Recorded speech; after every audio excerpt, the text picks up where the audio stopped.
Nagellee biyya ulfaataa, biyya kabajamaa, biyya aadaaf seenaa ummata guddaa hangafummaadhaan tursiisuu danda'e.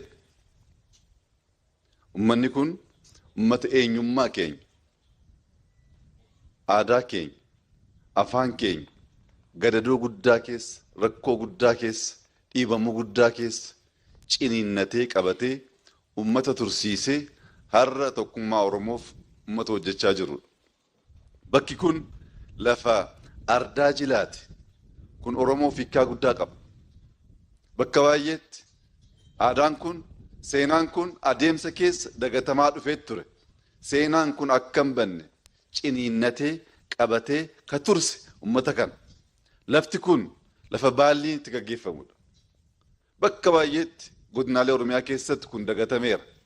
Aadaa kana hin gadhiisu jedhee waggoottan 100 lakkaa'aman keessatti rakkoof gadadoo baay'ee keessatti beelaaf dheebuu baay'ee keessatti ummata turse kanaaf dirree xiyyaaraa hojjechuun warra carroomee hojjaa kana hojjechuu danda'eef eebba guddaadha.